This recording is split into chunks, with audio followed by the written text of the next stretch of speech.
السلام علیکم دوستو، کیا حال ہیں؟ ٹھیک ہیں؟ آج ہم بات کریں گے کہ سٹریس کے دوران بھی ہم نے کیسے اس کو اوور کم کر سکتے ہیں، اس کو کیسے ریڈیوز کر سکتے ہیں۔ اس سے ظاہر ہے ہماری پروڈکشن بڑھے گی، پروڈکٹیوٹی بڑھے گی، ہیلتھ ٹھیک رہے گی۔ اور بعض اوقات سب سے بڑا ایشو یہ ہوتا ہے کہ سٹریس کے دوران ہماری جو تھنکنگ کیپیبلٹی ہے وہ کم ہو جاتی ہے۔ اور سٹریس کو ہم دو ٹائپس میں بھی ڈیوائیڈ کر سکتے ہیں۔ ایک ہوتی ہے جو کنسٹرکٹیو سٹریس ہے، اور ایک ہوتی ہے جس کو ہم کہہ سکتے ہیں کہ ڈسٹرکٹیو سٹریس بھی کہہ سکتے ہیں، جس کو تخریبی سٹریس کہہ سکتے ہیں، ایک کو تعمیری سٹریس کہہ سکتے ہیں۔ ایک تو سٹریس ہے نا جو روزمرہ کی ہمیں ہے، اور وہ ہمیں ڈرائیو کرتی ہے کہ ہم آگے چلیں، ہمیں کام کی فکر ہوتی ہے کہ میں نے اس میٹنگ میں جانا ہے، میں نے یہ اسائنمنٹ ٹائم پر کرنی ہے، یہ سٹریس اس کا ہوتا ہے، یہ ظاہر ہے آپ کو ڈرائیو کرتی ہے آگے کی طرف۔ لیکن ایک جو ہوتی ہے جو انڈیو سٹریس ہم لیتے ہیں، اور وہ بڑھتی جاتی ہے، اور وہ ہماری ذات کا احاطہ کرتی چلی جاتی ہے، اور ہمیں معلوم نہیں پڑتا۔ اور پھر جب ہم اس کے اندر پھنس جاتے ہیں تو ہماری پروڈکشن بھی کم ہو جاتی ہے، ہماری جسے پروڈکٹیوٹی آف دا پرسنالٹی کہتے ہیں وہ کم ہو جاتی ہے، پھر ہمارا جو ایک نیگیٹو ایموشنز بڑھتا جاتا ہے۔ تو اس کے کچھ طریقہ کار ہیں جس کو ہم اڈاپٹ کر کے اس کو ہم مینیج کر سکتے ہیں۔ پہلی بات تو یہ ہے کہ آپ نے بریدنگ پریکٹس کرنی ہے۔ وہ جب بھی آپ سٹریس فیل کریں تو اس کو بریتھ کریں، ایک لمبے سانس لینے ہیں۔ جب آپ لمبے سانس لیتے ہیں تو اس سے آپ کی سٹریس، یہ پروون بات ہے کہ آپ کا سٹریس لیول نیچے آ جاتا ہے۔ آپ 5 بار اس کو اوپر سانس لیں اور پھر 5 بار ریلیز کر دیں، 1 2 3 4 5، 1 2 3 4 5۔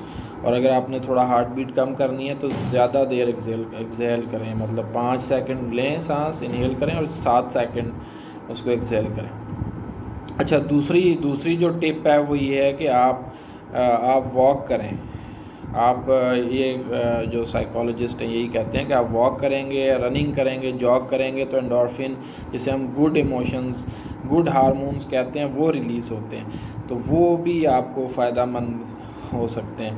تیسری جو بات یہ ہے کہ آپ اس کو کلیریفائی کریں اپنے مائنڈ میں کہ آپ کو وری کیا چیز کر رہی ہے، آپ کو سٹریس کا ٹریگر پوائنٹ کیا ہے، یعنی سٹریس کو جو انیشیٹ کر رہا ہے نا وہ ہر وقت ہر بندے کا ڈیفرنٹ ہوتا ہے، یعنی ایک ٹائم پہ آپ کا ڈیفرنٹ ٹریگر پوائنٹ ہوگا سٹریس کا، ایک ٹائم پہ ایک ہوگا۔ پھر آپ نے ان سٹریس پوائنٹس کو علیحدہ کر دینا جس میں آپ کچھ نہیں کر سکتے، تو ان پر آپ نے اپنے مائنڈ کو تیار کرنا، یہ بہت ضروری ہے کہ ہم ان چیزوں پر کچھ نہیں کر سکتے، اس لیے اب ہم ان پر زیادہ اپنی محنت نہیں کریں گے۔ تو جس پہ آپ کر سکتے ہیں ان کو آپ کلیریفائی کریں اور ان کو رائٹ ڈاؤن کر لیں، اور پھر ان پہ دیکھیں کہ ہم کیا چیز اس کو کر سکتے ہیں۔ ہو سکتا ہے بہت معمولی بات آپ کو اس وقت سٹریس کر رہی ہے اور آپ کے سب کانشیس مائنڈ میں وہ بیٹھ گئی ہے اور آپ کو تکلیف دے رہی ہے، آپ کی ہارٹ بیٹ بڑھا رہی ہے، آپ کو انڈیو سٹریس دے رہی ہے۔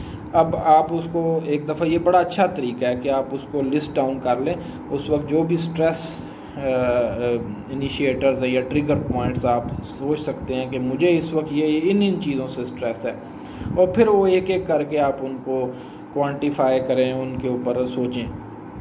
یہ بہت اچھا ایک طریقہ کار ہے کہ جس سے ہم سٹریس کو ریلیز کر سکتے ہیں۔ پھر آپ یہ سمجھیں کہ یہ ایک نیچرل چیز ہے، اس کو آپ نیچرل ہی سمجھیں، مطلب ایسے نہیں کہ آپ سٹریس کو سوچ کے اور سٹریس میں آنا شروع کر دیں کہ یہ میری زندگی میں کیوں آ گئی ہے، تو اس کو آپ نے سوچتے رہنا ہے۔ اس کے علاوہ آپ بہت ساری اور جو چیز آپ انجوائے کرتے ہیں وہ آپ کریں، آپ کا ذہن اس وقت اس طرف ڈائیورٹ ہو جائے گا۔ کچھ لوگ اپنے بچوں کو دیکھ کے بڑے خوش ہو جاتے ہیں، سارے ہی بچے دیکھ کے خوش ہو جاتے ہیں، بچوں کے ساتھ ٹائم سپینڈ کریں تو آپ کا سٹریس لیول بہت کم ہوتا جائے گا۔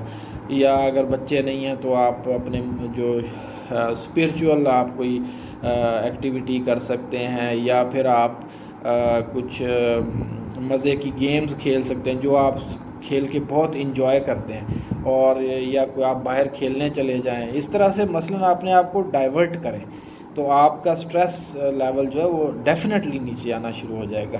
Thank you very much for watching this video. If you like this video please like, share and subscribe. Thank you very much.